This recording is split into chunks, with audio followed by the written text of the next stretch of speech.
Hello everyone, Kevin Fahey here with the Casa Grande Public Library giving you another iPhone tip of the week. And this week's tip and also next week's tips are going to be about the settings. And the settings, there's a lot there in the settings, and I'm going to just go over some of the most useful and important settings to know about. So, without further ado, let's begin.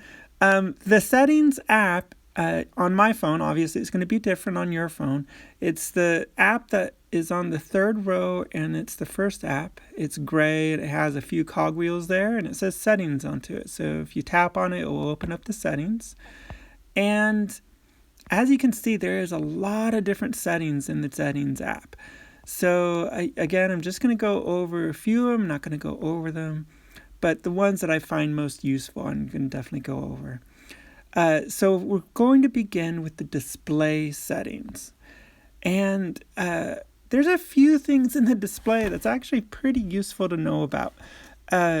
First off is the auto lock. Now, when you first get your phone, your iPhone, a lot of the times the default for the auto lock is set to 30 seconds. And that is often too short for many people. I find that you need to have it up to 3 minutes. 2 to 3 minutes is good. Now, if you have it up further, you probably don't want to have it on too long. And the reason is what auto lock does is when you are interacting with your device stays on. But when you're not interacting with it, the device will time out. It will go to sleep or it will lock itself. And it will do that based on this setting. So if you are not doing anything on your device, say for 3 minutes, it will lock itself after 3 minutes.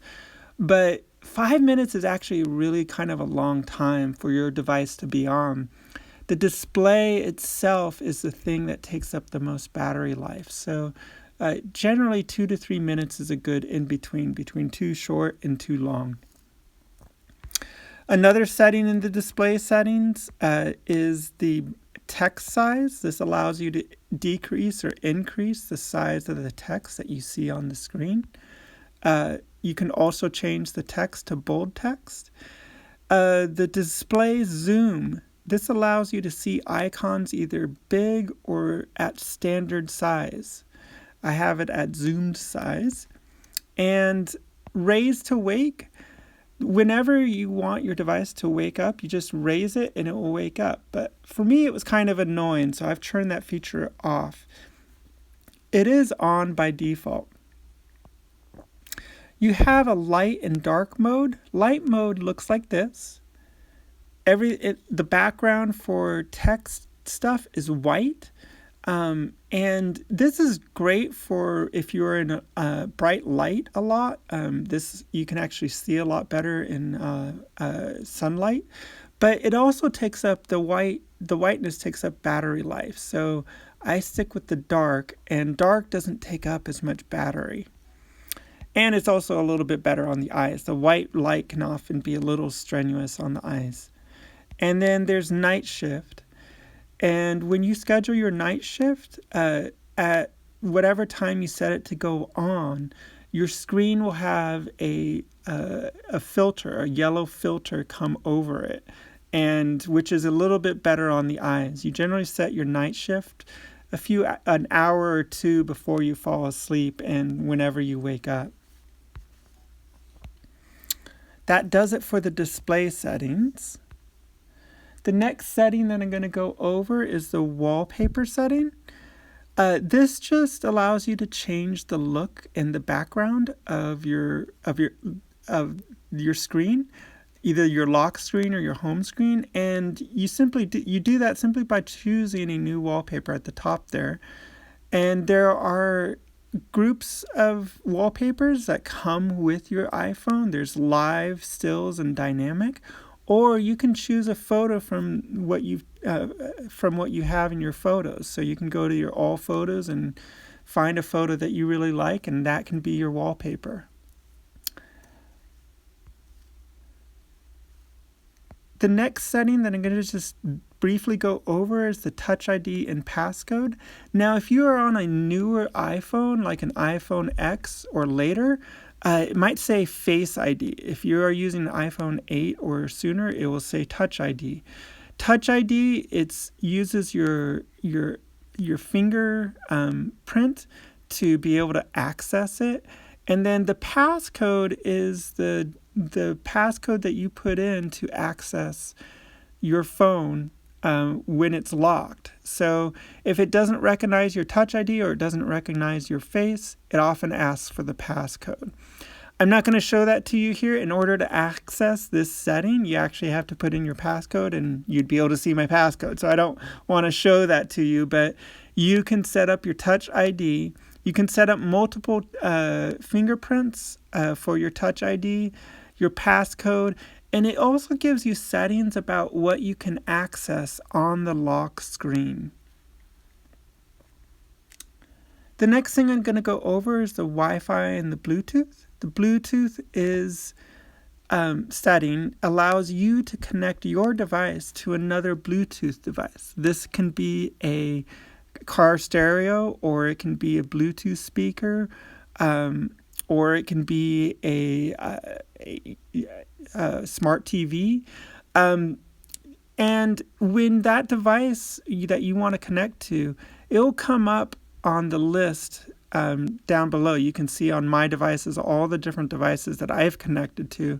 But if you're nearby a Bluetooth device, it will also come up as well. And then you tap on it, and it might require a pairing, which may be a code, or it may be a button that you need to hold down while you're connecting to it.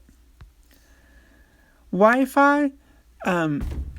Many people have Wi-Fi in their homes, but you can also connect to a Wi-Fi hotspot while you're around town, say at Starbucks or Safeway, or even at the library here. You can see I'm connected to our Wi-Fi hotspot, and all the different Wi-Fi hotspots will be listed under networks down below, and you tap on the Wi-Fi hotspot that you want to connect to, and generally there's a password that you need to put in order to connect to it.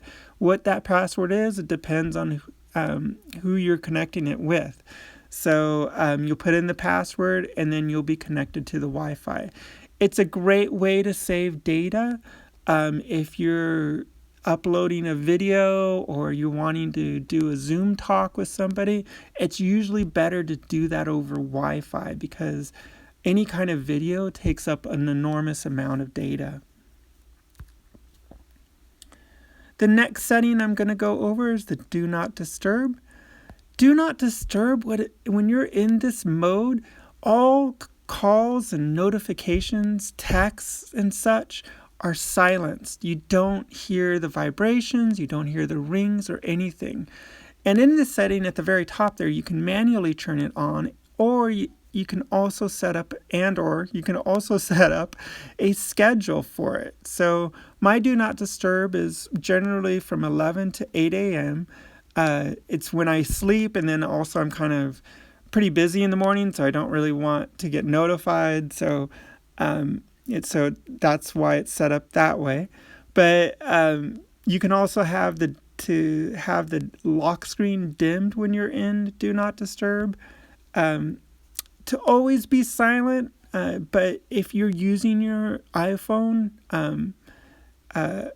you can have it on. The sounds notify you, so that it will only be silenced while your iPhone is locked. But if it's unlocked, then you'll get notified.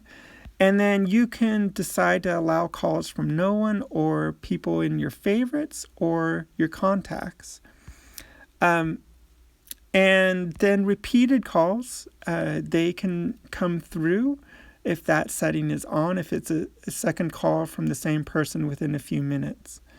And then beneath all of that is Do Not Disturb while driving. And you can turn that on. And basically, if you have it set to auto, your phone will sense if you're moving really fast, then it will know you're driving, and it will put the Do Not Disturb on. And then while you're do not disturb while you're driving, if someone texts you, you can set up an automatic reply letting them know that you're driving and you'll get back to them as soon as possible. That is the do not disturb setting. The next setting that I'm going to go over is the wallet and Apple Pay. The wallet allows you to store your credit or your debit card and to pay with those set up on your phone. So if you've ever been in the store in a kiosk and it says Apple Pay, well, that means that if you don't, for some reason you forgot your wallet but you have your phone, you can, if you've stored one of your credit cards or your debit cards, you can now pay with your phone on those kiosks as long as they have Apple Pay on it. So it's in this world where we're trying to go without a wallet to have everything stored on your device. So but it can come in handy if like you forgot your wallet. Well, this is kind of a good backup. Almost all gas stations have the ability for you to pay through your device. Big, large department stores and grocery stores as well, too. And that kind of service is becoming more and more common. That does it for this week's iPhone tip of the week. Next week, I'll go into more settings, some more of the complicated settings. So I hope you can join then as well. Thank you for your tuning in.